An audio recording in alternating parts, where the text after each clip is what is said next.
Tu m'attends là? Eh ben on y va. Alors fais gaffe, hein. Il y a une tortue, tiens la voilà là.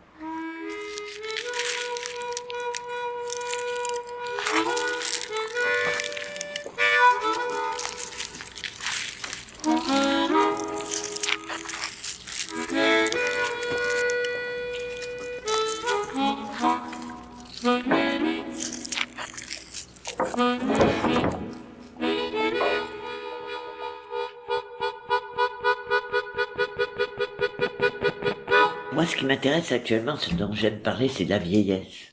Parce que j'étais comme tout le monde, j'étais très active. Et à 80 ans, j'ai vraiment pris un coup. Et je me suis sentie vieille, j'ai eu des difficultés à marcher, j'ai perdu la mémoire. Et j'étais très très atteinte par ça. J'étais surtout atteinte quand on me le faisait remarquer. Et puis, le temps a passé, et j'ai trouvé que vieillir, c'était absolument passionnant. Parce qu'on change. Donc tout changement est intéressant. Et donc ces changements sont très intéressants à observer. Et j'ai toute une théorie qui est pas longue, c'est qu'il faut passer du stade indispensable. On est indispensable quand on est une mère de famille, c'est évident, il faut nourrir ses enfants, il faut les habiller, il faut s'en occuper. Il faut passer du stade indispensable, mais il faut rester importante. Alors comment rester importante sans être indispensable? C'est abandonner cette idée d'être indispensable.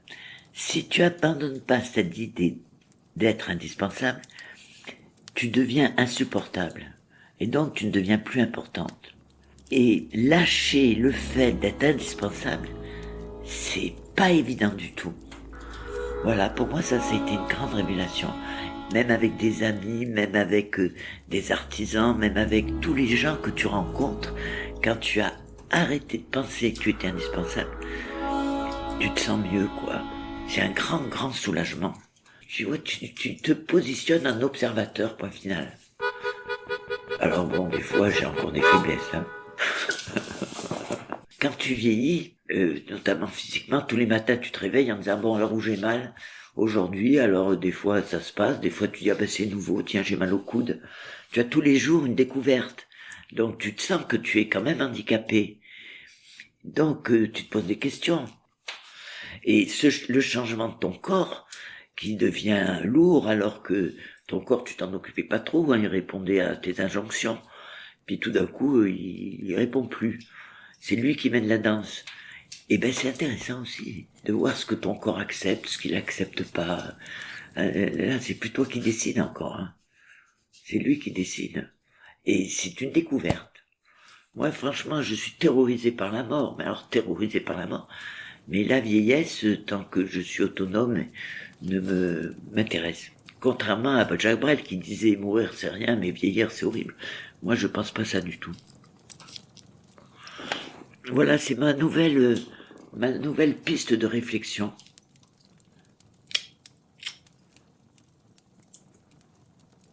Ça, c'est quelque chose qui te persécute un peu. Je pense qu'on est beaucoup comme ça. C'est que tu t'aperçois que tu as fait que des conneries, quoi. Tu as fait tout à l'envers. Et c'est très, très, très fatigant. Alors, de temps en temps, je me concentre et je me dis, j'ai bien dû faire quelque chose de bien. Alors, je trouve des petites choses. Mais quand même, globalement, mener sa vie, mener son couple, élever ses enfants, mais c'est une tâche, mais on s'imagine pas à quel point cette tâche, elle est colossale, quoi. Enfin, moi, ce qui m'a beaucoup nuit, c'est que j'ai fait très tôt, très très tôt, une psychothérapie, même une psychanalyse, en fait, très tôt. À l'époque où c'était pas très courant. Donc, je croyais détenir la vérité, quoi. Je croyais que le psy m'avait tout expliqué, que tout était réglé, et que je détenais la vérité. Et ben, je détenais pas du tout la vérité. Et ça, pour moi, ça a été un écueil, quoi. Je faisais la leçon facilement aux gens, leur expliquant leur vie. Alors, je me suis sorti de ce trou en faisant une psychothérapie, puis surtout en faisant du théâtre, finalement. Alors, le théâtre m'a apporté que des bonnes choses, si ce n'est que j'en faisais un peu trop au détriment de m'occuper de mes enfants, je crois. Mais enfin, il fallait que je me sorte d'un trou dans lequel j'étais plongé. Donc, la psychothérapie m'a aidé moi-même, mais elle m'a donné un comportement qui n'était pas adéquat. Mais moi, ça m'a sauvé quelque part quand même, il faut que je reconnaisse.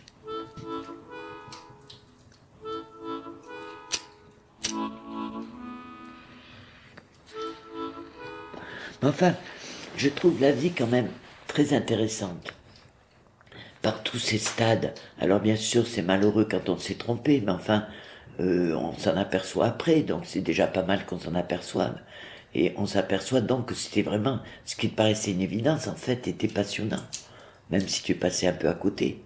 Et je trouve que, enfin, comme je disais tout à l'heure, que c'est une tâche, mais la vie c'est une tâche, mais incommensurable. Et quand on meurt et que tout ça disparaît, alors là, ça c'est violent. Ta vie, tu t'y accroches, tu la peaufines. C'est comme une œuvre, et puis pof, tu meurs. Alors après, tous les 3 ans, on dit, mais à quel âge elle est morte? Ah oui, c'est ça, c'était au mois de mai en 1906, puis c'est tout. On ne te parle plus de toi, quoi. Ce qui me terrorise, c'est la disparition, qu'on puisse disparaître. Moi, autour de moi, dans ma rue, tout le monde a disparu. Hein. Et je passe devant leur maison, je dis, ah ben là, il y avait une telle. Puis c'est tout, quoi. Puis ça m'intéresse plus. Ça m'intéresse plus. C'est bizarre. Tu vois, tout ce que tu as acquis avec, en économisant, que tu trouves beau, que tu as mis dans ta maison, parce qu'elle est belle, mais ça va partir à la décharge. Hein. Ah non, c'est une disparition.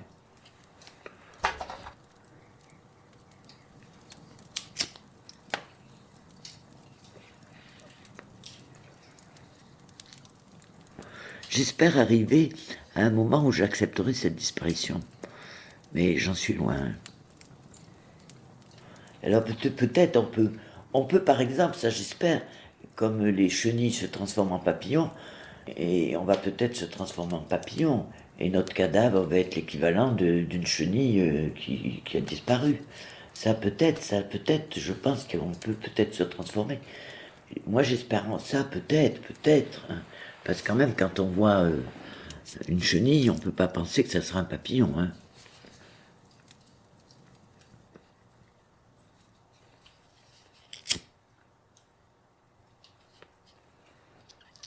Non, c'est notre transformation quand on vieillit que je trouve intéressante à observer, quoi.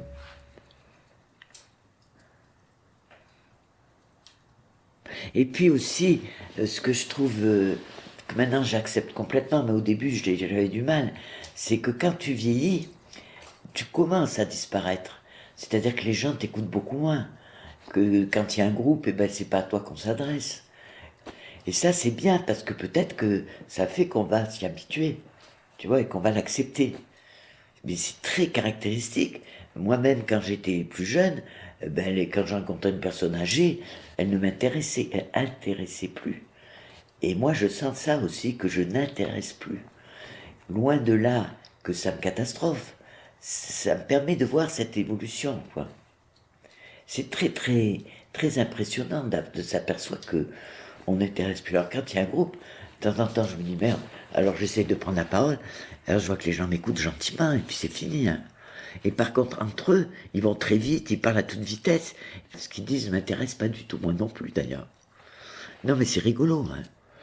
Tu sais, moi j'ai vécu ça parce que j'étais passionné des sentiers. Donc je connais tous les sentiers qui sont autour de Grignan. Enfin, je connaissais. Et les vieux, ils voulaient m'expliquer les sentiers.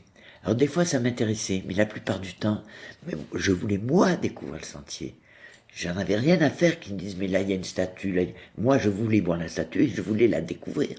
S'ils m'expliquaient quelle y était, je la découvrais plus. Il faut laisser la place. Et moi-même, je suis dans ce cas-là maintenant, et je sais que ça sert à rien.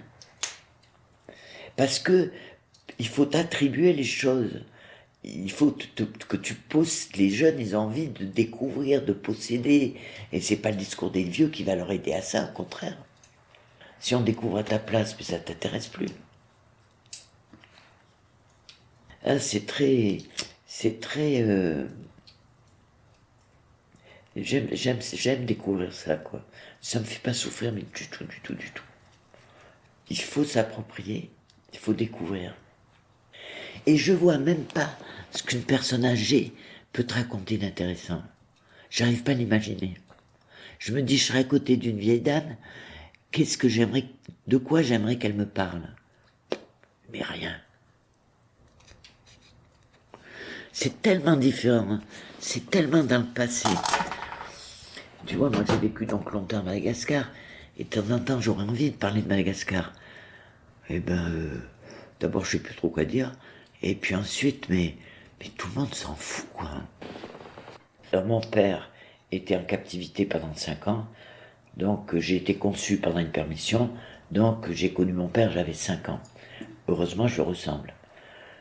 Et quand il est revenu de captivité, il n'a pas trouvé de boulot en France, il était ingénieur agronome, on lui a proposé de s'occuper d'un troupeau de zébus à Madagascar. Le troupeau de zébus, il alimentait une usine de corned beef. Alors j'avais 5 ans et je suis revenu en France, j'avais 21 ans. Et je suis revenu en France pour faire mes études. Et alors, Madagascar, je peux en parler. Mais alors là, c'est d'une douleur incommensurable, parce que je me heurte au colonialisme. Et je me dis, mais comment j'ai vécu à Madagascar? Alors, je culpabilise pas, parce que je pouvais pas vivre autrement, mais je regrette de pas avoir davantage profité des Malgaches, j'en ai profité un peu quand même, d'avoir pas davantage, je voyais bien que c'était un peu bizarre, je voyais bien que il y avait quelque chose qui fonctionnait de façon bizarre, mais bon, je me disais, ben c'est comme ça. Ma mère, quand elle est partie à Madagascar avec nous, elle n'a pas du tout supporté ce départ. J'ai vu ma mère pleurer pendant 6 mois. Donc j'ai vécu Madagascar comme un arrachement. Et mon seul objectif, déjà quand j'étais toute petite, c'était d'entrer en France. Et ça m'est resté. Ce n'était plus douloureux, mais mon objectif, c'était rentrer en France, rentrer en France, rentrer en France. Je me sentais de passage quand même un peu.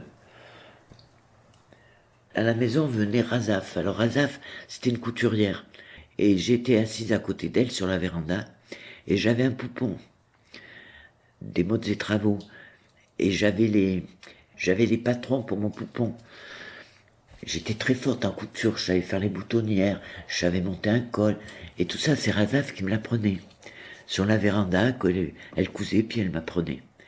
Et quand je me suis mariée en France, Razaf m'a fait parvenir, je sais plus par quel biais d'ailleurs, un lambe en soie.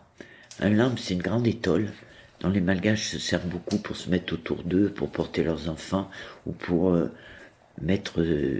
entourer leurs morts. Et un lambe en soi, je sais pas moi, mais c'est un prix, mais incroyable, quoi. Alors ça m'a quand même touché. Je me suis dit, ben quand même, j'ai une marque là, quoi. Voilà, c'est ça qui m'a fait plaisir. Voilà. Mais mon père a pas fait fortune, hein. Si tu veux, à Madagascar, tu avais les colons qui avaient des terres. C'est eux les colonialistes. Et donc, ils faisaient des fortunes en profitant d'une main-d'œuvre qui était pas chère. Ça, c'était des grandes familles qui étaient là depuis très longtemps. Et puis, tu avais beaucoup de gens comme mon père qui arrivaient de France et qui cherchaient un job, quoi. Alors, mon père, il faisait de l'export-import. Il a d'abord été ingénieur agronome dans cette brousse. Mais bon, il gagnait pas un rond, on le payait pas. Donc il en avait marre. Donc il a décidé de s'installer à son compte. Donc ben, il a fait de l'export-import. On vivait pas chichement, mais on n'habitait pas des palaces. Mais par contre, on avait des domestiques. On avait un chauffeur.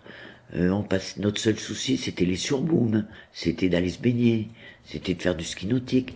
Donc on avait cette vie qui paraissait une vie de riche et sans être riche. C'est un peu difficile à expliquer.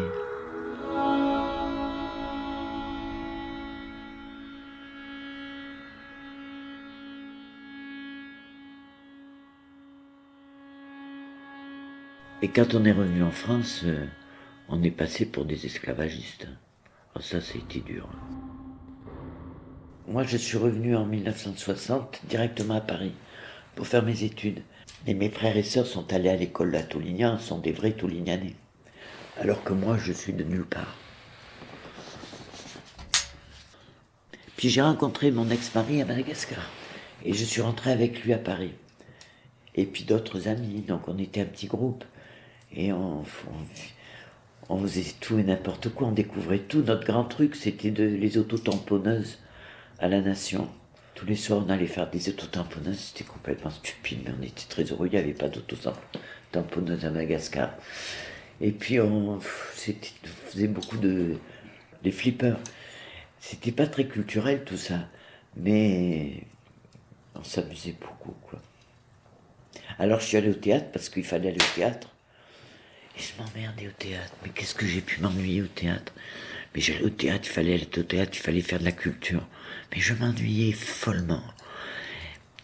Et un jour, j'étais à Valréas, et il y avait les nuits de l'enclave, et les gens répétaient sur la place du village.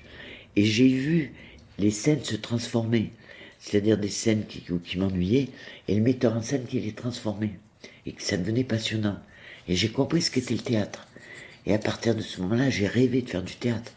Et j'ai compris, enfin en tout cas pour moi, que ce qui est intéressant au théâtre, c'est pas l'histoire, mais c'est le jeu des comédiens. Et maintenant, j'ai une passion pour le théâtre. Mais ce qui est passionnant, c'est de voir l'entrée d'un comédien sur la scène, sa sortie. Enfin, tout ça, c'est passionnant. Mais en ce sens, les répétitions sont bien plus intéressantes que le spectacle, à vous dire. Et tu as des metteurs en scène qui, en 3 mots, mais font basculer la scène, quoi. C'est ce que je vis actuellement en faisant du théâtre avec Marc-Henri Boisse. Il y a des gens qui font des scènes, et en 2 secondes, ils te transforment ça. Mais moi, je trouve que c'est des visionnaires. Là, la dernière fois, c'était une scène, mais franchement, bon, moi, j'attendais qu'elle se passe. Je trouve que les comédiens jouaient bien, je trouve que tout était très bien, mais je m'ennuyais fortement. Et c'était une femme qui racontait comment son mari était mort, en se noyant, plus ou moins, peu importe, mais qu'avant il l'avait enlacé, qu'il l'avait embrassé, tout ça. Bon, on s'en foutait. Et elle racontait ça à un mec. Et tout d'un coup, sous les indications de Marc-Henri, elle lui racontait ça pour le draguer. Alors elle lui disait, donc il m'a pris dans ses bras, et puis il m'a fait un long baiser, et elle le draguait. Alors le mec, il était comme ça. Mais c'était incroyable. Et elle le jouait parfaitement. Mais c'était incroyable. Moi, j'avais pas vu qu'elle pouvait le draguer en racontant ça. Mais elle le jouait parfaitement. Alors elle était là. J'étais dénudé. Il m'a pris par les épaules. Mais alors, ce que j'aime au théâtre, c'est pas les scènes. Je suis pas une bonne comédienne. Enfin, ça m'intéresse pas trop. Mais j'adore lire les textes. Et je crois que je les disais bien. Mais j'ai perdu mon énergie. Je la retrouve plus. Parce que quand on lit un texte, c'est pas vous qui le dites, c'est le texte qui vous tire. Hein, on est tiré par les mots. Donc on est sur une crête extrêmement fine. Et il faut rester sur cette crête tirée par les mots. Et si tu tombes à droite ou si tu tombes à gauche, tu te casses la gueule. Et là, c'est un orgasme. Tu es vraiment sur ta crête. Tu y vas. Et moi, je vivais ça très très bien et je le faisais facilement. Et là, je le fais plus. Alors là, là, quand on parlait de la vieillesse, c'est un deuil que j'ai pas trop envie de faire quand même. Hein. Il m'emmerde ce deuil-là. Il faudra le faire, mais j'ai du mal. Un texte, ça se prend à bras le corps, quoi. Il faut le défendre. Il faut pas le réciter. Et quand j'essaye d'être dans l'intimiste, je suis dans la récitation. Ça m'ennuie beaucoup. Enfin, je travaille là, j'espère. Marie-Pierre, elle me dit, quand je dis un texte et que les larmes me viennent, je me dis c'est bon. Mais pas du tout. On s'en fout de ces larmes. Ce qu'il faut, c'est que les autres pleurent, pas toi. Et je suis pas sûr que ça peut venir en réfléchissant. Je m'attache aux mots, quoi. Quand tu aimes les mots, des fois, ça t'aide. Mais parce que tu vois, pour dire un texte, il faut prendre aucune décision. Si tu prends une décision, tu te plantes, quoi. Il faut vraiment que ça te tire, quoi. Alors tu dis, je vais le dire mollement, Enfin, il faut pas prendre de décision, il faut dire les mots, quoi. Enfin, il y a une magie, hein.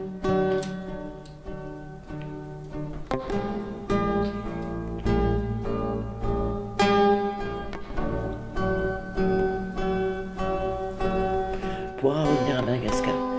J'ai l'impression que c'est une virgule. J'ai pas l'impression que ça a été mon enfance.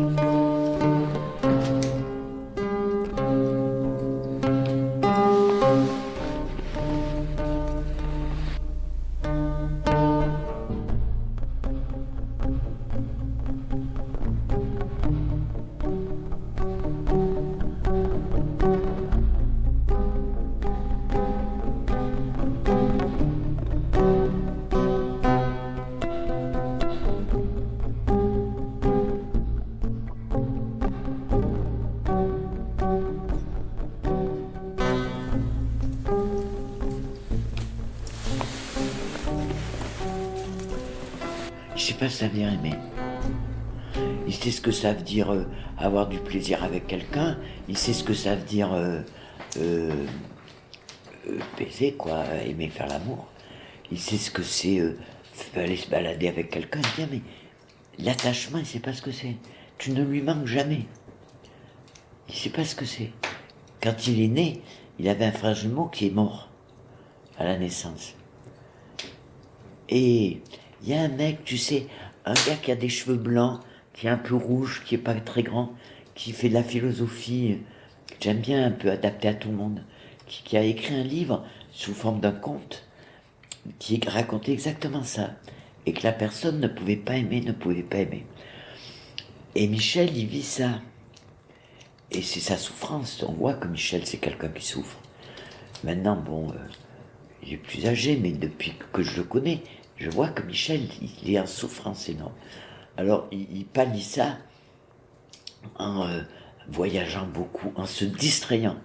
Michel, il est obsédé par se distraire.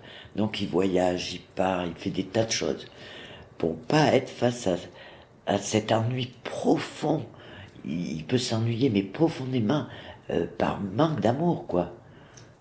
Et donc, c'est un personnage absolument invivable. Et moi, je me suis extrêmement attaché à lui, parce que d'abord, il est d'une compagnie très agréable, qui faisait très bien l'amour. Quand il fait l'amour, tu as l'impression qu'il est d'une générosité extrême, qu'il n'aime que toi. C'est l'amant parfait. Je parle pas que de physiquement, je parle même mentalement. Et puis, pof, il s'en va le lendemain. Puis il te téléphone pas pendant 3 semaines. Il ne donne pas de nouvelles. Et puis il réapparaît. Il est ravi de te revoir. Et ça recommence. Et donc c'est extrêmement dérangeant.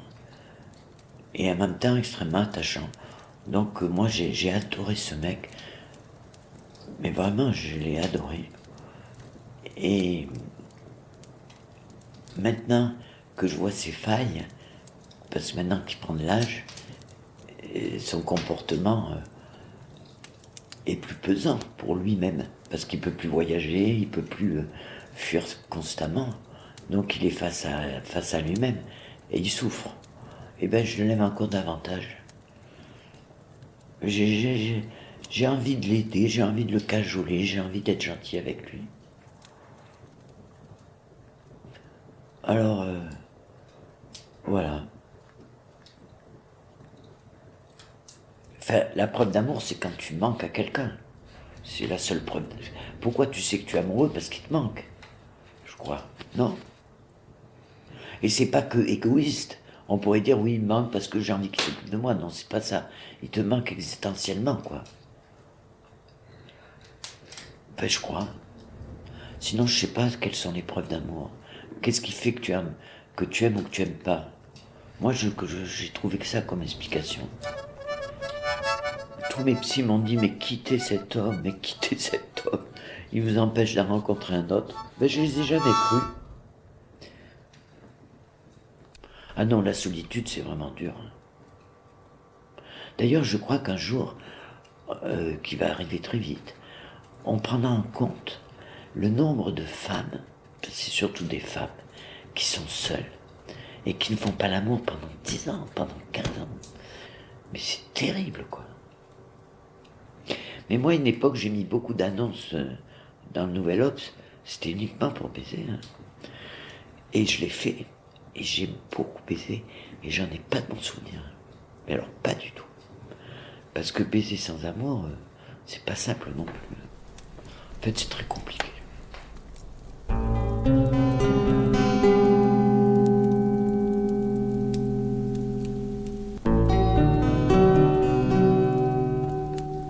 Ah, il y a un sujet qui m'intéresse beaucoup aussi, que j'arrive pas à résoudre, c'est la jalousie.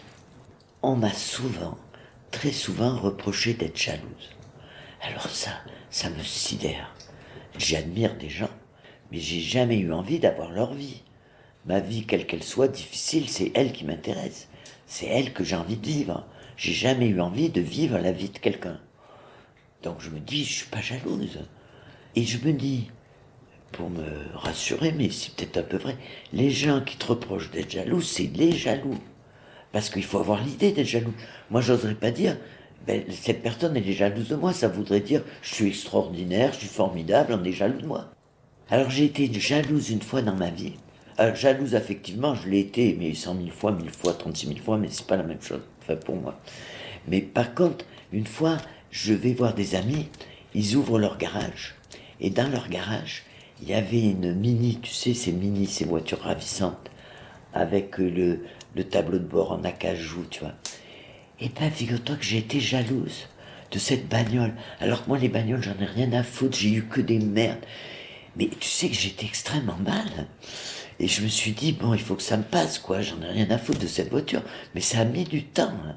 Mais c'était une souffrance incroyable d'avoir envie de cette bagnole qui n'était pas à moi. Là, j'ai su ce que c'était que la jalousie. Et ben, j'en ai un très très mauvais souvenir.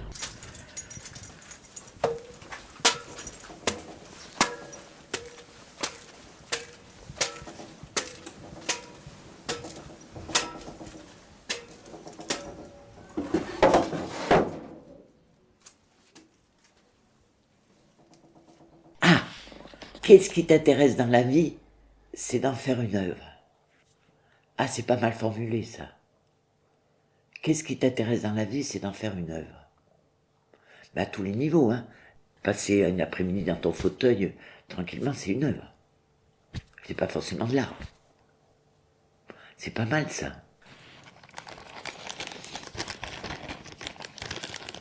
C'est pas mal, hein. Et puis, ton œuvre, comme les tableaux qui sont chez toi, comme ça, ça part à la benne quand tu montes. Comme ton corps.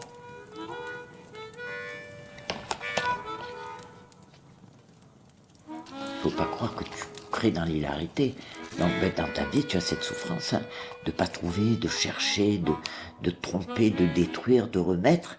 Et puis tu as la plénitude quand ça y est, tu es content de toi. Que tu sens que tu as été juste.